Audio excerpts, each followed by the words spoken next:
"She's just the fossil with the purse," her son laughed to his groomsmen. His bride twirled Eleanor's vintage Chanel like a party favor. They thought she'd paid to be ignored. By morning, the wedding balance was overdue, and Mom was gone. No warning, no apology, just silence and a frozen trust fund. And the man she raised? About to learn what payback really costs. All right, before we dive into this crazy story, do me a favor. Subscribe and tell us where you're watching from. The wine had barely touched the linen when Eleanor stepped back into the courtyard, unnoticed. The laughter was careless, loud, groomsmen in polished loafers and rented bravado. Her son stood at the center, glass in hand, tie loosened like he'd already survived something. Andrew's voice cut through the twilight like a dull knife trying too hard. "Don't worry about her," he said with a chuckle. "She's just the fossil with the purse." There was laughter, sharp, collective, cruel in its ease. One of the groomsmen elbowed him. "Seriously, man. Come on. It's true. She wanted this whole Southern Charm circus. I just let her bankroll it." The sound didn't echo, but it reverberated. Eleanor stood just beyond the jasmine hedge, her spine stiffening inch by inch. She could still smell the low-country shrimp boil from the dinner buffet, but the taste in her mouth had turned to metal. She turned, walked quietly to her table, and sat, precisely, deliberately. If anyone noticed the paleness in her face, no one said a thing. Across the table, Sloane tilted her champagne flute and smiled. "Your earrings are just to die for, Eleanor. Vintage, right?" "They were my mother's," Eleanor said softly. "Oh." Sloane barely glanced up. "Well, I'm sure they'll look great in the wedding photos." "No thank you. No warmth. Just expectation." Eleanor didn't respond. Her hands lay folded in her lap, still and dry. The silver band on her ring finger, a relic she hadn't removed in nearly 3 decades, felt heavier than usual. Flashbacks threaded silently beneath her composed surface, writing checks without pause. Booking the venue in Mount Pleasant because Sloane wanted something elegant but Southern. The $12,000 wedding dress, flown in from New York, the band, the rentals, the flower arrangements modeled after a celebrity wedding Eleanor didn't recognize. $83,000, every dollar hers, every receipt she'd signed. No one had asked if she could afford it. They assumed, because she looked like someone who could. A waiter came by with dessert menus. Eleanor didn't touch hers. She stared across the candle-lit table, past Andrew's polished smile and Sloane's perfect posture, and saw the thing they had built. Not a marriage, but a spectacle. One paid for in quiet sacrifices and uncashed boundaries. The best man raised a toast. "To the Grant family, to the woman who made this all possible." Everyone turned to her. Eleanor smiled. Polite, restrained. Sloane leaned over, her voice light and mocking. "You know, there's something kind of charming about old-fashioned mothers. They just give, no questions." Eleanor turned to her slowly. "Is that right?" "Oh, I mean it as a compliment," Sloane added quickly, laughing. Eleanor's smile didn't move, but her eyes had changed. They were no longer soft. They were surgical. She excused herself before the next course, murmuring something about needing to rest. No one protested. Back in her suite, she sat on the edge of the bed and took out her phone. For a long moment, she stared at the screen, thumb hovering. Then, with the same precision she once used to balance household budgets in the early 90s, she pulled up her contact list. She tapped one name, Morgan Blake, Estate Law. Her text was only 8 words. "Can we freeze the wedding fund transfer?" She hit send. The morning sun poured in like judgment through the grand windows of the bridal suite at the Charleston Harbor Resort. The room was draped in white silk, champagne flutes clinking against the edges of marble countertops, laughter bouncing off the antique mirrors. Eleanor sat near the window in a powder blue dress, her own choosing, understated and dignified. She hadn't been invited to be there, but her checkbook had been, so she was. The bridesmaids floated around her like tulle-wrapped dragonflies, chattering and spritzing perfume into air already saturated with it. Their voices rose and fell in high, breathy tones, effortless and unaware.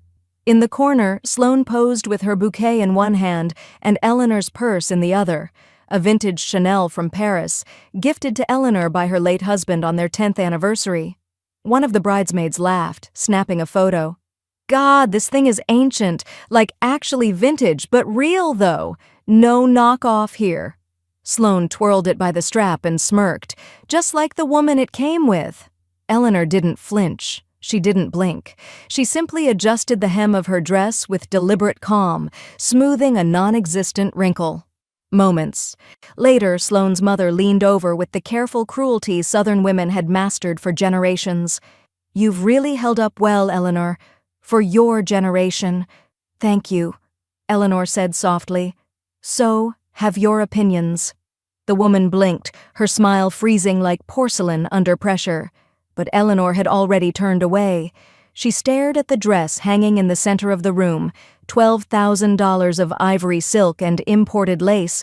Eleanor had wired the deposit herself and covered the custom tailoring fees without flinching. She'd done the same for the reception band, the coastal venue, and even the hand-calligraphed invitations embossed with gold leaf. None of it had been asked for explicitly. That was the elegance of how they'd done it. They hadn't begged. They'd assumed. Andrew entered briefly, resplendent in his tux, and scanned the room. When his eyes landed on her, his smile thinned. "You okay?" he asked. "I'm fine," she said. "Good. Just try not to make it about you, okay?" Her nod was quiet, sharp. There was no apology in it. He kissed Sloane on the cheek and disappeared just as quickly as he came. Eleanor turned back to the mirror. For the first time in years, she noticed the subtle rings beneath her eyes. Not from age, but from giving too much. Time, money, grace. The suite emptied slowly as the women drifted toward the ceremony. Eleanor remained behind for a moment, alone with the champagne bottle, half drained, and the chaos of curling irons and flower petals strewn like battlefield remains. She picked up her purse, wiped the smudged fingerprint Sloane had left on the gold clasp, and walked to the elevator. The ceremony was set against the sea. The guests faced the harbor, waves glittering like a polished stage curtain. Eleanor sat in the second row, beside strangers who knew her only as the groom's mother. The officiant spoke. The bride walked down the aisle, gliding like a well-funded dream. Eleanor's hands were folded neatly in her lap. The vows began. Sloane's voice rang out. Syrupy, perfect. Andrew smiled like a man who believed he'd won. The minister turned to him. "Do you, Andrew Grant?" That was the moment Eleanor stood. Not rushed, not dramatic. She rose as if remembering something she'd left behind. The breeze caught the edge of her dress as she stepped out of the row and walked down the aisle, not toward them, but away. Murmurs rose. Someone whispered her name. No one stopped her. She reached the edge of the gathering, slipped behind a cluster of hydrangeas, and vanished from view. Eleanor's heels clicked softly against the stone path leading away from the ceremony. The muffled hum of vows, wind, and gossip ebbed behind her like a tide that would never return. She didn't stumble, didn't cry.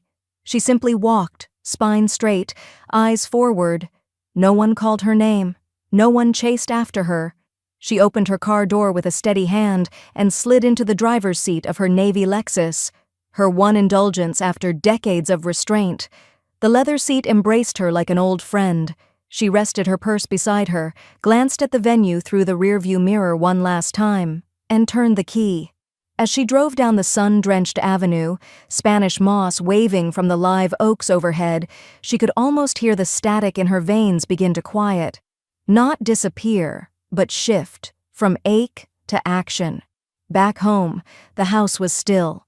Morning light had turned golden across the hardwood floors, catching the edge of the frame above the fireplace. A photo of Andrew at 7, gap-toothed and joyful, holding a kite she had helped him fly. She passed it without slowing. In the study, she knelt in front of the filing cabinet, pulled a small key from the chain around her neck, and unlocked the bottom drawer. It groaned open. Inside, decades of meticulous record-keeping, bank statements, wire transfer receipts, wedding invoices, itemized and initialed. The family trust documents, bound in thick cream folders, a sealed manila envelope labeled Andrew, Education plus Condo. Next to it, a photo of her and her late husband at their wedding reception. He was laughing, his hand on her shoulder, her smile wide and real. She hadn't smiled like that in years. She laid the wedding binder on her desk, flipped to the final page. The payment schedule for the remaining $41,750. Flowers, lighting, catering overages. The checkboxes beside each item sat empty, waiting for her authorization. She picked up her pen, paused. Then, with one stroke, she slashed a long line diagonally across the page, and underneath she wrote, "Void. No further disbursements approved." It was not rage in her hands, it was resolve. She logged into her secure financial portal. Each vendor's payment, on hold, not declined, not disputed, just never finalized. A single transaction remained on her to-do list. She clicked it. Payment sent. $2,500 to Morgan Blake, Esquires. Advisory retainer, done. She closed the laptop and breathed in, slowly, deeply, the kind of Brett you don't realize you've been holding for years. Upstairs, she retrieved her travel bag, the one she always meant to use but never had a reason. She packed it in 10 minutes. 3 silk blouses, 1 wool cardigan, her favorite linen slacks, and a single paperback novel she never finished. Before she left, she opened the safe behind the bookshelf, withdrew 20 crisp $100 bills in bundled stacks, $20,000 total, carefully counted. She slipped the cash into her purse, the same one Sloane had mocked, and zipped it shut like sealing a vault. She didn't leave a note. There was nothing to explain. As the sun dipped low over Charleston's pastel skyline, Eleanor pulled onto the highway heading north toward Asheville. She had no itinerary. Just a boutique hotel booked under her full name. For once, she wanted to be seen. No aliases, no mother of the groom, just Eleanor Grant. Her phone buzzed in the cup holder. She glanced at it. Andrew, Mobile. She let it ring, and ring, and ring, until silence returned like an old friend. The wine glass trembled slightly in Eleanor's hand, not from nerves, but from the weight of years. She sat alone in a velvet-backed chair by the window of the boutique hotel room, high above the glow of Asheville's cobblestone streets. The room smelled faintly of sandalwood and fresh linens, but her mind was steeped in older scents: baby powder, spilled scotch, and the sterile chill of hospital rooms where she had whispered her strength into Andrew's tiny fists. Now, the silence around her wasn't absence, it was permission. Her own. She placed the glass down carefully and opened her purse, the same mocked relic that had funded more than most families' annual salaries. Inside, nestled between a velvet envelope and her wallet, was a single silver pen, engraved, "To Eleanor, with love, R.G. Richard, dead at 38. Cancer didn't care about young fathers. It didn't care about single mothers either. She pulled out the manila folder her attorney had mailed ahead. Revocation of beneficiary status, Grant Family Trust. The title glared back in bold serif font. As her eyes flicked across the lines, flashbacks crept in like ghosts through cracks in the wall. Andrew, barely 6, sobbing into her blouse at his father's funeral. At 15, demanding designer sneakers she couldn't afford, and getting them anyway. 22, beaming as she handed him the keys to a new Camry graduation gift. 27, walking out of the bank she'd co-signed on so he could buy his first condo, her name hidden in fine print. Every time she thought, this will make him feel safe, this will make him grateful. Instead, it made him forget the price she paid for his comfort, her own life on pause, her own dreams bartered for his ease. Outside the window, a young couple walked hand in hand, laughing. It hit her then. She'd never remarried. Never even tried. She was too busy parenting someone who mistook sacrifice for service. She signed the first page, then the second. A final flourish on the dotted line. It was done. The inheritance, once evenly split, would now skip Andrew entirely, automatically, irrevocably. In his place, 2 entities, the Southern Women's Housing Project, and a college fund for first-generation female students in Charleston. Richard's name would live on, not as a footnote in Andrew's life, but as a beacon for women like her, women who were never seen until they were gone. She stood and poured the last inch of wine into her glass. The burgundy liquid shimmered like blood in low light. She clinked her glass gently against the rim of her purse. "To the price of silence," she whispered. "May you never collect again." Her phone buzzed on the nightstand. A message preview flickered. "Andrew, are you seriously ignoring me during my wedding night?" Eleanor stared at the screen. So that was the cost he couldn't calculate. Not money, not reputation. Silence. The kind that doesn't beg, doesn't flinch, doesn't explain. She silenced the phone, turned it face down, and let the night do what it always did, fold her into quiet. But this time, it held her like a reward, not a punishment. The pen in Eleanor's hand didn't shake. It moved with precise finality, dragging blue ink across a document that had once been drawn in hope, now rewritten in justice. She looked up from the legal paperwork spread across the oak table in her Asheville rental, sunlight pooling like gold over each notarized page. Her lawyer, Philip Marks, sat across from her in a tailored navy suit, his expression unreadable. "You're sure you want to activate this clause?" he asked gently. "It's enforceable, but it will burn a few bridges, publicly." Eleanor didn't blink. "Then I suppose it's time they saw the fire they built."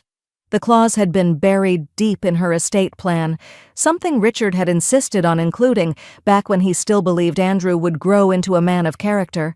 It was a conditional gift reversion clause. If financial abuse, exploitation, or documented verbal degradation occurred, all non-essential luxury assets given to Andrew could legally revert to Eleanor or her estate. And thanks to social media, Andrew and Sloane had handed her the match. She unlocked her phone and opened Instagram, scrolling through the flurry of wedding content under # Sloane and Andrew Say I Do. The photos were polished, golden hour smiles, filtered tears, laughter. But it was the comments, unfiltered, viciously amused, that gave her everything she needed. LOL at that old woman in the corner, must be the donor. Can't believe she paid for this. Rich fossils be wild. Real ones know the purse paid for the petals. One in particular stopped her cold. A video clip 30 seconds long from one of the groomsmen. Andrew, champagne in hand, laughing. "My mom? She's just the walking wallet." Or as Sloane calls her, the fossil with a purse. Eleanor paused the video, her face still, her fingers precise. She took a screenshot, then another, then emailed them directly to Philip. "These count as public record?" she asked. He checked the metadata. "Yes, and they've made them part of the wedding's public campaign. It's admissible." Her next moves came quickly, cleanly, years of passive endurance condensing into minutes of razor-sharp clarity. First, she met with a local real estate agent, a woman in her 40s with steel-gray curls and a voice like rain. "The condo's still in my name," Eleanor explained, sliding the deed across the table. "My son believes it was a gift. It wasn't. It was a deferral." The agent looked at the marble countertops in the condo photos, the downtown location, the high ceilings. "We can list it by Friday." Second, Eleanor updated her will, removing Andrew entirely. In his place, she named 4 beneficiaries: the Southern Women's Legal Defense Coalition, a Charleston nonprofit that helped abused senior women, and 2 charities supporting single mothers and first-gen female college students. "I want my legacy to go where it's seen," she said, "not where it's expected." Finally, she made one last transfer, $10,000 to the Legal Defense Fund, anonymous, untraceable, but with a short note, for the women who paid too long, for too little, for too many. That night, in the quiet of the rental cottage, she stood in front of a single cardboard box labeled Andrew. Inside were picture frames, birthdays, graduations, a wedding invite she now saw as a bill. She didn't cry. She didn't speak. One by one, she slid them into the fireplace, watched the colors curl, and turned to ash. The next morning, her phone buzzed with a push notification. A new Instagram post from Sloane. Thanks to my husband and his mom for the best wedding ever. The caption sat beneath a perfectly edited photo of Sloane in her gown, Andrew beaming beside her, Eleanor in the blurred background, half cut from the frame. But Eleanor didn't open the app. She held the phone a moment, then tapped her settings. Delete account. Confirm. Permanently remove profile? Yes. On the other side of town, Sloane refreshed her notifications, waiting for a like from Eleanor's account. It never came. Eleanor wasn't watching anymore. The first sunlight spilled through the Charleston Suites linen curtains, soft and golden, like a blessing. But the room smelled of half-drunk Prosecco, roses past their prime, and a kind of sweetness that had already begun to sour. Sloane stirred first. Her silk robe slipped down one shoulder as she sat up in the king-sized bed, blinking at the clutter of spent lipstick tubes and discarded reception programs on the nightstand. A half-eaten macaron stuck to her phone screen. Andrew lay snoring beside her, one arm flung across a decorative pillow Eleanor had picked out. Then her phone vibrated. Once. Twice. She checked it absently. 2 missed calls from the venue manager and a voicemail. She pressed play. Hi, this is Trina at Waterfront Gardens. Just wanted to confirm that the remaining balance of $17,200 is due today. The card on file didn't go through. Please call us before 1 p.m. to avoid late fees. Sloane's brows pinched. She shook Andrew's arm. Drew, she said, voice sharp, why is Waterfront saying the payment didn't go through? He groaned, half awake. What? She pushed his shoulder. Your mom was supposed to handle this. Andrew sat up, bleary-eyed, then reached for his own phone. No service. He swiped again, tapping messages. No reply from Eleanor. He checked the payment app his mom had used for the planning. Pending.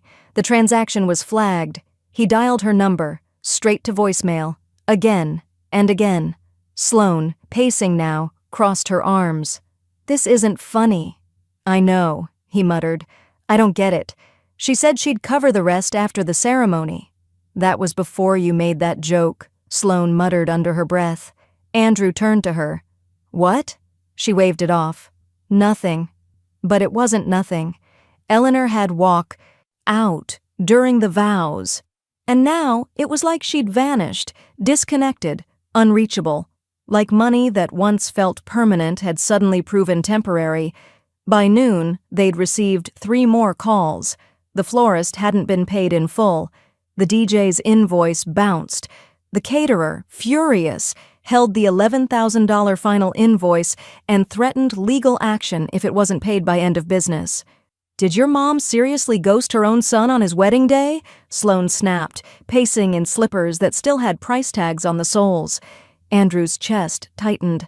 The room suddenly felt smaller, the air heavy. Sloane's mother, Juliet, swept into the suite with perfectly curled hair and a face full of irritation. She sipped a mimosa like it was medicine. Well, she said, eyeing the crumpled tucks and empty envelopes, I suppose this is what happens when you trust someone else's bank account more than your own. Andrew sat on the edge of the bed, phone clutched in his palm like it had answers. I'll fix it. Juliet sighed. I'll float the florist and caterer temporarily, but if I don't see a reimbursement by next month, we will, Sloane interrupted quickly. Obviously. But the we was thinner than it had ever been. Down in Asheville, Eleanor sat in the velvet armchair of her hotel suite, a room that smelled of cedar and clean linen, with soft jazz humming low from a speaker in the corner. Her laptop was open, a single tab active, Charleston Women's Shelter, donation page.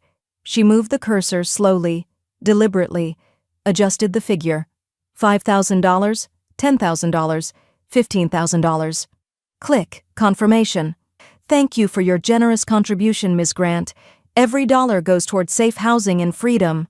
Eleanor closed the screen, folded her glasses and looked out at the view. Blue hills rising in quiet strength. Her phone buzzed on the table. Andrew. 3 missed calls. She didn't even glance at it. Back in Charleston, Andrew stood outside her front door, fists clenched, still in his wedding suit from yesterday. No car. He'd left it with valet and never picked it up. He raised his hand to knock, unsure whether he hoped she'd answer or feared she would. The knock was sharp, impatient, not frantic, Not desperate, just entitled. Eleanor set her tea down and walked to the front door with the slow composure of someone who already knew what the conversation would cost her and what it wouldn't. When she opened it, there he was, Andrew. Shirt half untucked, dark circles under his eyes, his wedding boutonniere still wilted on the lapel of his suit jacket. He looked less like a groom and more like a man who'd just stumbled out of the storm he built. "Can I come in?" he asked. She held the door open but said nothing. Her silence was permission, not invitation. He stepped inside, glancing around like it had been years instead of weeks. The home smelled of lemongrass and pine oil. Everything was neat, untouched. She motioned toward the living room. "Tea?" He blinked. "Seriously?" She was already walking toward the kitchen. "Chamomile or Earl Grey?" He dropped onto the sofa like his spine gave out. "You made us look like fools," he spat. She returned moments later, setting his tea down gently. Her own cup never left her hand. "You made me look like air," she said, voice level. "So I returned the favor." He scoffed, running both hands over his face. "It was a joke, Mom. I didn't know you heard it." "I did," she said, settling into the armchair across from him. "Every word. Just like I heard Sloane say my purse looked authentic in a vintage way, to her bridesmaids, like I wasn't even there. Again." His mouth opened, but she raised a hand. Calm, firm. A judge's gavel in motion. She reached behind her, opened a drawer from the side table, and pulled out a pristine folder.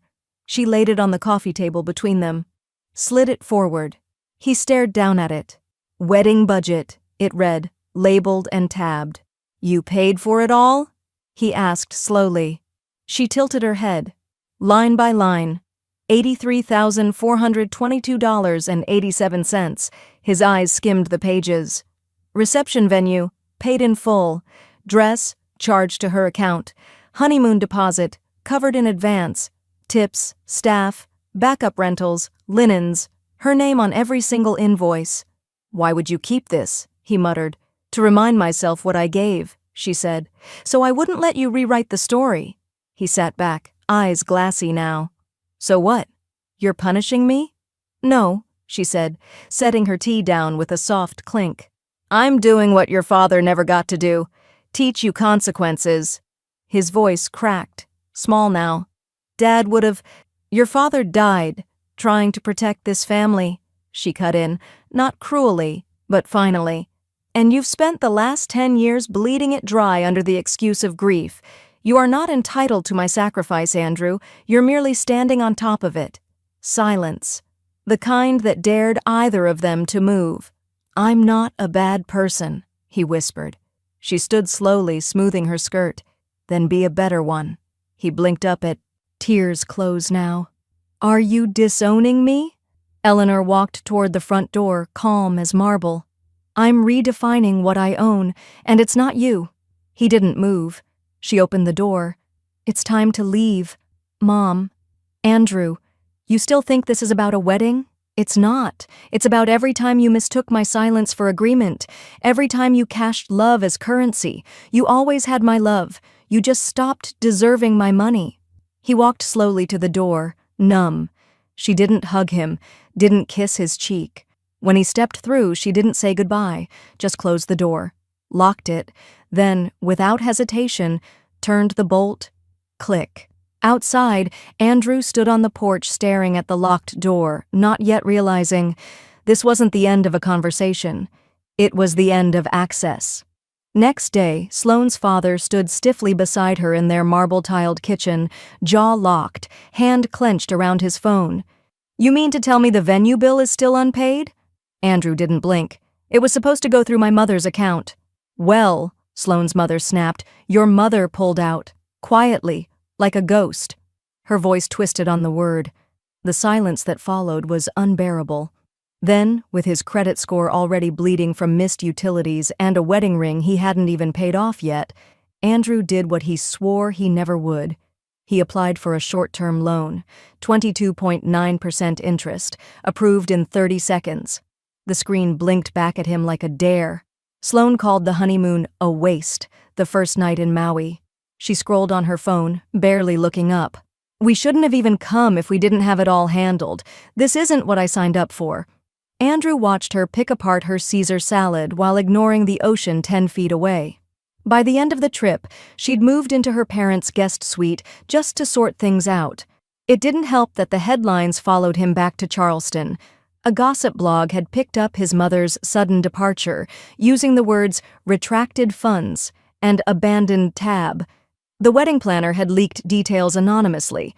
His PR firm had no interest in scandal, no matter how clean his suits were. "Due to reputational concerns, we'll be ending your contract effective immediately," HR had said. Cold, clinical, already rehearsed. Back in her quiet condo, her own, unshared, untouched, Eleanor sat at her kitchen table, reading a letter in slanted, familiar handwriting. Her sister-in-law had always sent cards with seasonal flowers etched in gold foil. This one said simply, "Eleanor, I heard what happened. He'd be proud of you, finally choosing your own dignity over devotion. He would have fought for you if he could. You did it for yourself. That's harder." She read it once. Then again. Her fingers trembled. And then she cried. Not softly, not politely, not like someone being watched. She let herself fall apart, shoulders shaking, breath breaking. It had been 28 years since her husband passed, and she realized she hadn't cried this hard for him since the day they lowered him into the ground. Grief never left, it just dressed differently. After the tears dried, she walked into her den, opened a drawer, and pulled out the manila envelope labeled "Condo, Andrew." She clicked her pen once and signed the contract to sell it. The condo had never been transferred to his name, not legally, just borrowed under trust. She didn't bother telling him. The papers would speak for her. The next morning, Eleanor woke to a headline.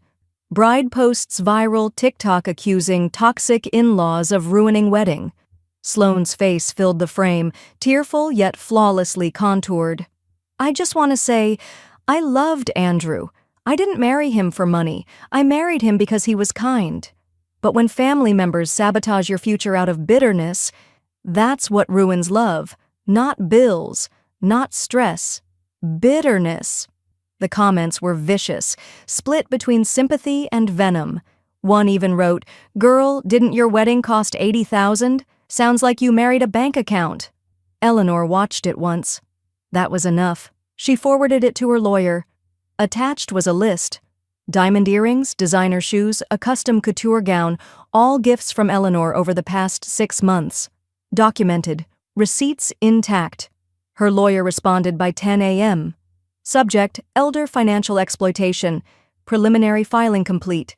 Status, in process. Targeting luxury asset retrieval. She closed the laptop, set her tea beside it, and stared out the window as sunlight spilled through the shutters. Her silence hadn't been surrender, it had been strategy. A grainy shot taken by a barista in Asheville. Eleanor, serene, sat beneath the string lights of the cafe courtyard, sipping from a china teacup. Her purse, a structured navy blue leather relic with gold clasp and worn handles, rested proudly in her lap. The caption read, "This woman came in every morning with this vintage bag and the calmest look I've ever seen, like she knew something no one else did." Within a week, the photo was circulating in women's money forums under the tag hashtag #FossilWithPower. A thread opened titled, "Let's talk about the quiet strength of women who paid for everything and asked for nothing." Someone posted a link to a new episode of The Second Chapter, a financial podcast aimed at women over 60.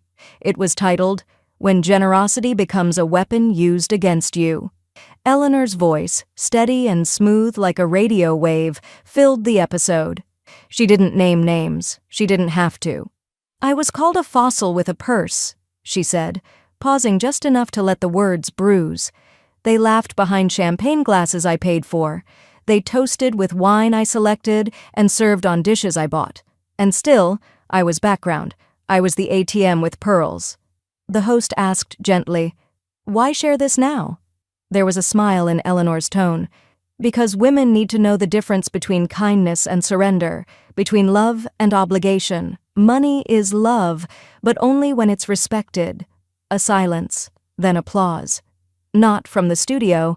Eleanor had recorded her story anonymously from a guest room in Asheville. The applause came later, from thousands of listeners who flooded the comments. She could have been my mom. I left my fiancé after hearing this. This woman didn't lose a son. She reclaimed herself. No one used her full name. They didn't need to.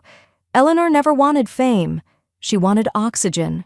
And this felt like breathing for the first time in years. Back in Charleston, Andrew sat on his friend's thrift store sofa, watching the podcast light up his timeline under burner accounts he thought Eleanor wouldn't know existed. One clip, looped and subtitled, stabbed sharper than the rest. Silence isn't peace. Sometimes it's suffocation. He didn't have to ask. He knew it was her. He remembered the purse, too.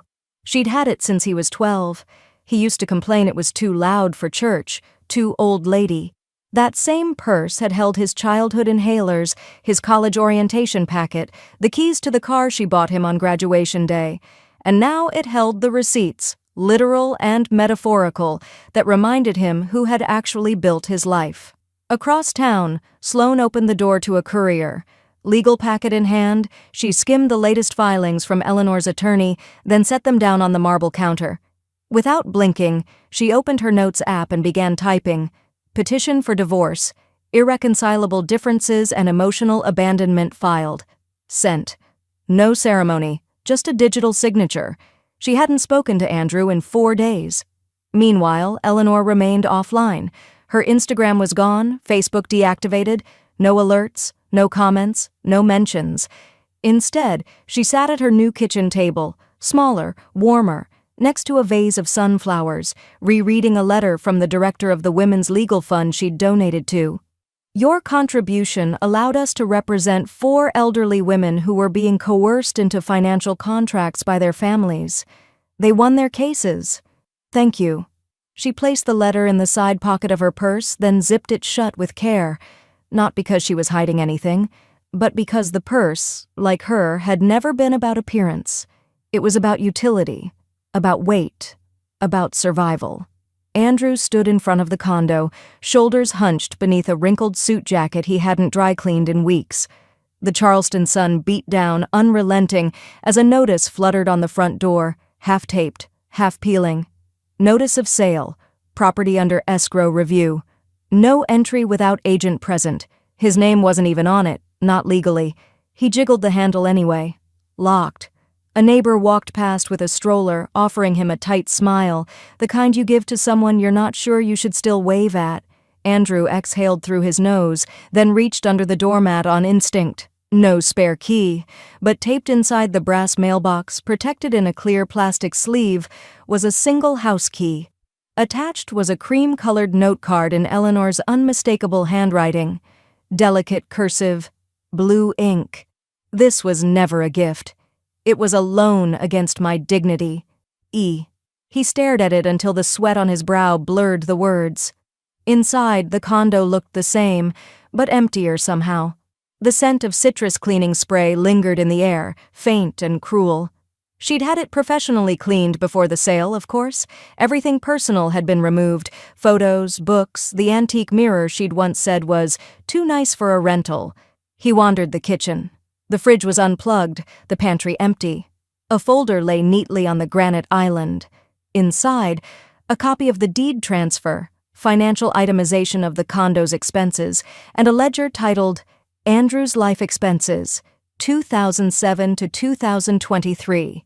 It listed in brutal specificity.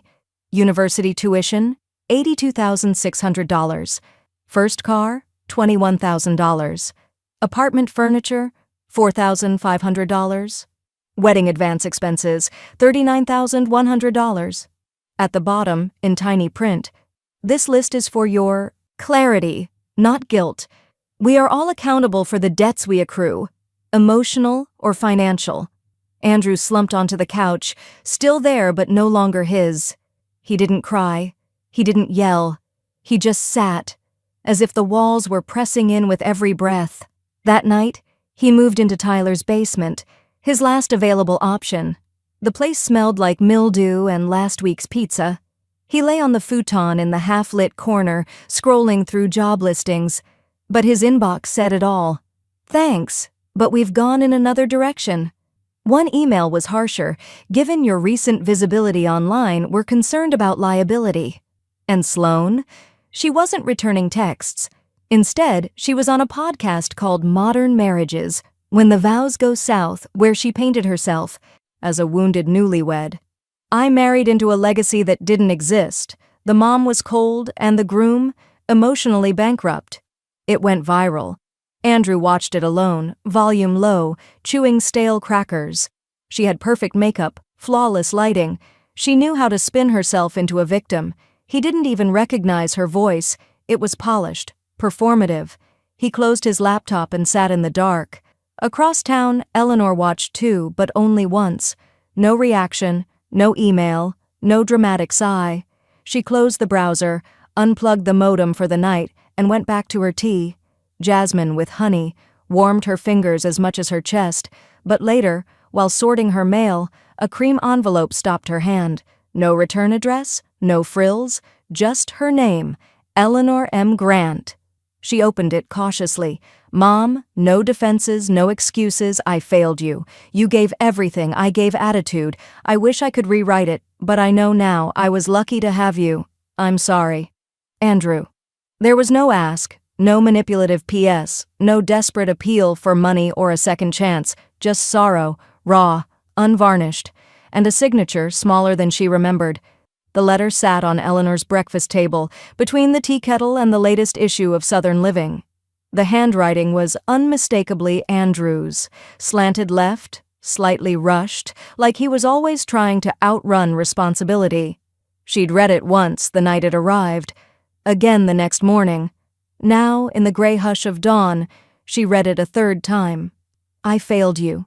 You gave everything. I gave attitude. I wish I had seen you. Not just the hand that fed me, but the heart behind it. I'm sorry, Mom. I'm sorry for the wedding. For the years I treated your silence like consent. You didn't deserve that." There were no promises, no asks, no hedging, but the ache it left was ancient, layered beneath decades of dutiful disappointments. Eleanor pressed the letter flat on the table, then smoothed its edges with both palms as if it were delicate linen. Her tea had gone cold. Outside, a dog barked once and fell silent. She walked to her writing desk, an old mahogany piece Andrew once mocked for smelling like a funeral home, and pulled out a blank card. She wrote slowly, with surgical precision. "Respect isn't owed, neither is money. No salutation, no sign-off, no warmth." She slid it into an envelope, addressed it to Andrew, but never sealed it. She left it on her desk for 3 days, unopened, then moved it to a drawer she rarely opened. Instead, she opened her legal folder.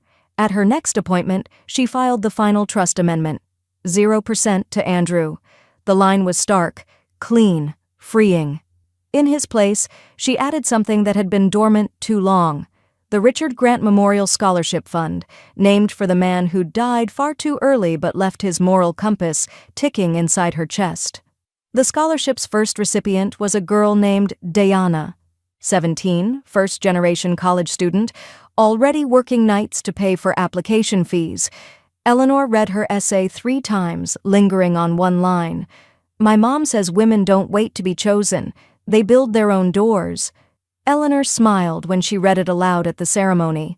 The event was held in the community college auditorium, modest but warm. Gold-folding chairs lined up with military precision, a paper banner at the back. "Empowering through education, the Grant legacy begins."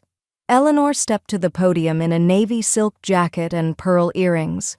Not flashy, not meek, just enough to catch the light. She didn't bring the purse. The crowd quieted. A few flashes went off. Someone whispered, "That's her." She knew what they meant. The story had started spreading. "I won't speak long," she began, her voice crisp. "But I will speak clearly. Money is not love, it is a tool, and it should never be confused with affection, nor used to purchase approval." Eyes blinked, cameras stilled. "I learned that too late," she continued, "but not too late to do something better with it. This scholarship is for those who understand that building something for yourself is the most powerful form of gratitude there is." The applause wasn't loud at first. It grew in waves, sincere, echoing across the room until it lifted her above the stage, into a moment she hadn't known she needed. Diana came up to her after, tears threatening the edge of her mascara. "I don't know what to say," she whispered. Eleanor smiled gently. "Then just say thank you when you become someone no one expected. That'll be enough." A reporter from the Charleston Tribune approached her by the exit, flipping open a leather-bound notepad. "Ms. Grant," he said, "I'd like to write about your story, what you've done with your wealth, your legacy. People should hear this. Women should hear this." She hesitated, just for a second. "I've stayed quiet for a long time," she said slowly. "Maybe it's time I didn't." Eleanor invited to speak at a university panel. The lecture hall at Charleston University buzz. Zed with the low hum of anticipation. Rows of students, faculty, and guests filled the tiered seating, notebooks open, phones poised. On stage, under soft can lights, Eleanor Grant adjusted the collar of her slate-gray blazer. She touched the lapel once, then twice. Not from nerves, but control. This was her battlefield now, and for once, she was ready to win without apology. The moderator introduced her as a philanthropist, advocate, and voice for financial empowerment in later life. Applause scattered politely. Eleanor took the microphone and looked out at the sea of faces, eager, skeptical, curious. She took a breath. "I've been called a fossil," she began, voice even, eyes steady. "By someone I raised, someone I paid tuition for, someone whose wedding I funded, until I didn't." A few gasps, quickly muffled. A murmur swept the audience like a shifting wind. "I used to think that money was love," she continued, walking slowly to center stage. "So I gave, quietly, over and over again. I paid for dreams that weren't mine and called it mothering. I paid for silence and called it peace. I paid for proximity and called it family." No one moved. "But here's what I learned. Money isn't love. Love is respect, and when you confuse the two, you start overdrafting your soul." The crowd was still, but something had shifted. Phones lowered, pens stopped. Every eye clung to her. "I was never a fossil," she said, voice rising just slightly. "I was the foundation, and like any good foundation, I finally realized, if you keep building on top of me without care, I have the right to crack." Applause broke out. Uneven at first, then rising. Eleanor waited for it to settle. Her expression remained calm, but her shoulders relaxed for the first time in years. Afterward, a group of young women formed a quiet line by the stage. One stepped forward, eyes glassy, clutching a leather-bound planner. "You just saved me," she said, voice trembling. "My mom's on the same path. I was about to become that son, the one who takes." Eleanor didn't smile. She placed a hand gently over the girl's planner. "Then don't," she said. "It's not too late. Love her out loud while she's still listening." Another approached, saying nothing, only embracing her tightly. Eleanor froze for a beat, then returned the hug. It was the kind of gesture she used to beg for in small ways, eye contact, a birthday card, a thank you. Now it came freely, and she hadn't paid a cent. She exited through a side door, heels clicking against polished linoleum, breath light in her chest. The air outside was cool, the sky that dusky rose gold only late autumn could offer. She walked to her car, a modest hybrid she bought herself the year after the wedding fallout, and noticed something tucked under her windshield wiper. Her heart stalled. It was a folded piece of thick stationery, familiar handwriting. Andrew's. She opened it slowly, bracing. "Mom, I understand. Thank you for the house, even when I didn't deserve it. No begging, no spin, just that." The wind rustled the oaks overhead. Somewhere nearby, a distant bell tower chimed 6. Eleanor stood still for a long time. Then she folded the note and placed it in the glove compartment. She wouldn't write back. Not yet. Maybe not ever. Some bridges don't burn, they simply close. That night, as she tucked herself into bed, the room felt different. Not bigger, not smaller, just hers.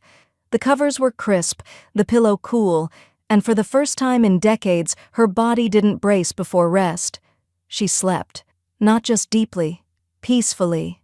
At dawn, her phone buzzed with a new email. Subject line, "Let's talk. Memoir potential. Your story deserves a book. Sender. Redacted Literary Group, New York."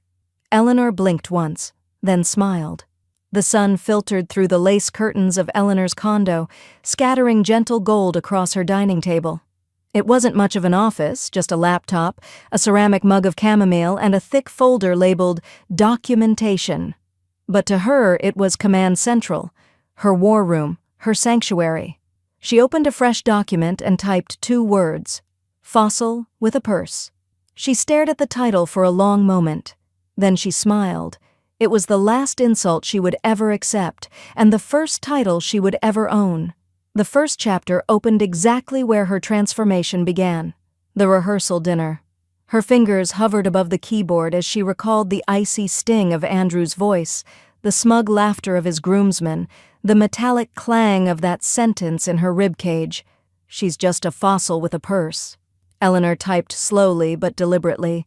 Her voice on the page was neither vengeful nor saccharine. It was surgical, honest. She chronicled the facts. $83,000 transferred, a custom Vera Wang gown she never saw Sloane thank her for, the diamond studs gifted from her mother passed on without acknowledgement.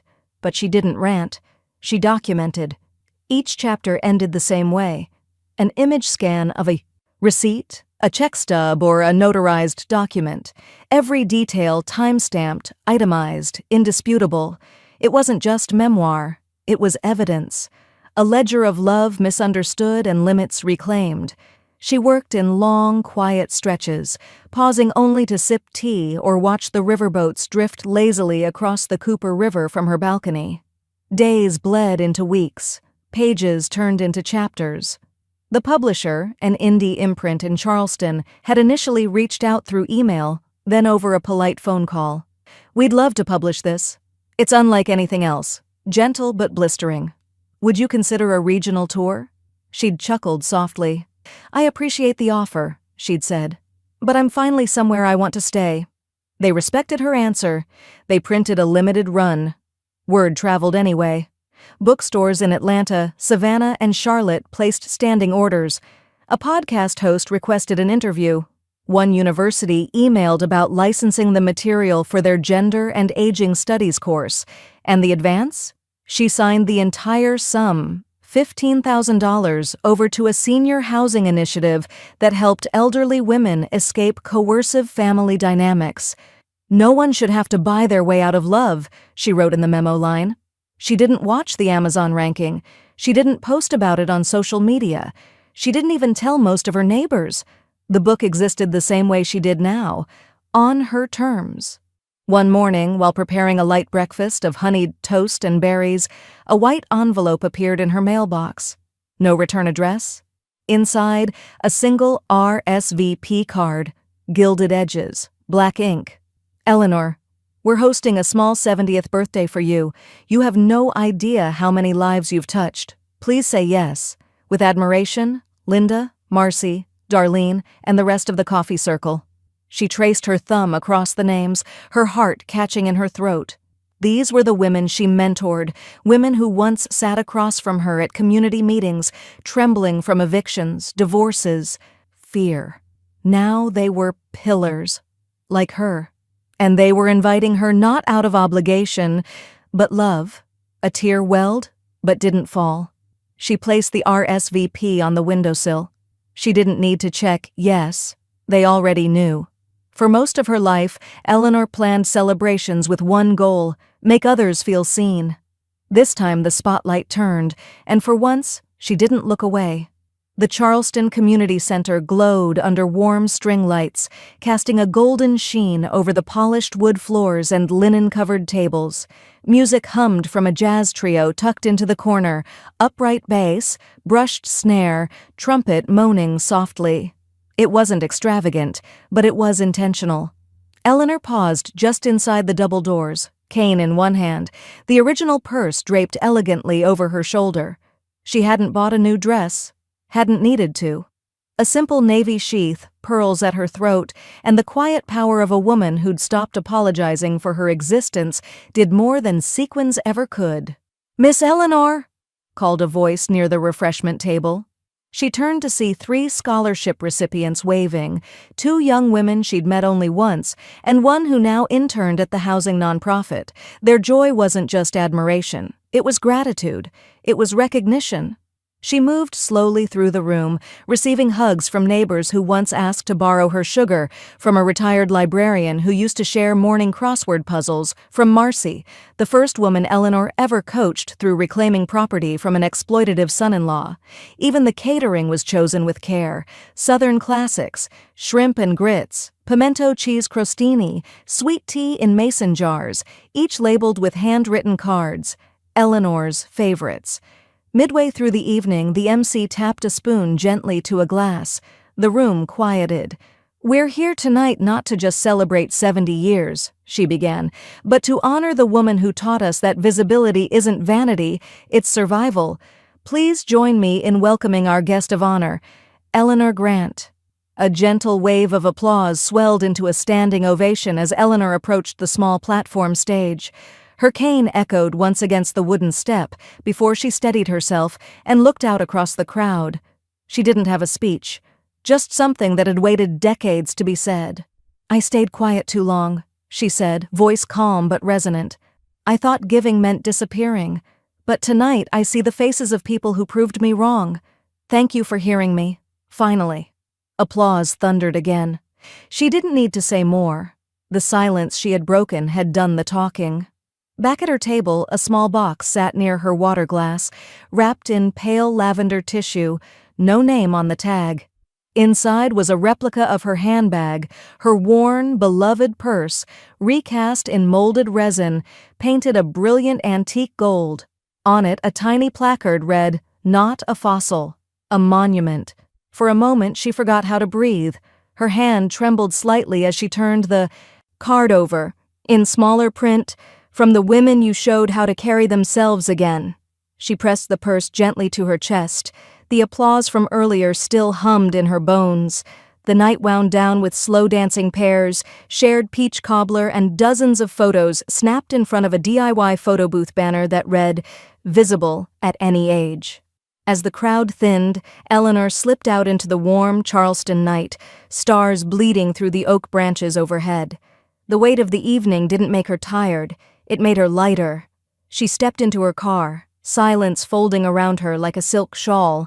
It was the kind of silence she had never feared, only the kind she'd longed for, the silence of dignity, not dismissal. Her phone buzzed just once as she set her purse down on the passenger seat. A voicemail. She tapped it open. Andrew's voice crackled faintly through the speaker. "Mom? If you ever want to talk, I'm listening now. I really am." She didn't play it again. She just sat there, one hand resting on the golden purse, and let the message echo until it faded into the night. Eleanor sat at the kitchen table just after dawn, Charleston's light soft and honeyed against the glass. The air smelled faintly of jasmine and the toasted rye bread cooling by the sink. Her phone sat in front of her, screen dark, but she knew what it held. She had listened to Andrew's voicemail once. That was enough. His voice had wavered. He sounded smaller, not contrite exactly, but no longer smug. "If you ever want to talk, I'm listening." She tapped her finger against the phone's edge, then, without hesitation, hit delete. There was no satisfaction in it. No vengeance, just stillness. She stood and moved with deliberate care through the house, past framed photographs of her community work, the hand-penned thank you letters from scholarship recipients, and one golden replica of her old purse, now displayed like a piece of art on her hallway shelf. At the cemetery, the breeze was light and cool, rolling in from the harbor with the scent of sea salt and moss-covered stone. She walked to the headstone carved with James R. Grant, beloved husband and father. It was a simple marker, dignified but modest, just like he'd been. "I finally stopped paying for love," Eleanor said, placing a single red rose against the granite base. "I think you'd understand now." She knelt slowly. Her knees ached more than usual today, and slipped the folded scholarship gala program beneath the bouquet. It had her name printed in bold across the front. Below it, a photo of the first recipient smiling beside a quote from Eleanor's speech. "You are not indebted. You are seen." She stayed a few minutes longer, listening to the wind in the trees above her. No tears came. She'd wept enough years ago. This moment was not grief. It was closure. Downtown, the cafe on the corner still had the same mismatched chairs, the smell of fresh brewed coffee curling into the street, and the same young waiter who always noticed when she walked in. "Miss Grant," he beamed as she approached. "We were hoping we'd see you today." He led her to the window booth, the one she'd claimed as her writing space for over a year while working on Fossil with a purse. The worn leather bag, the purse, rested beside her, its presence no longer defensive but declarative.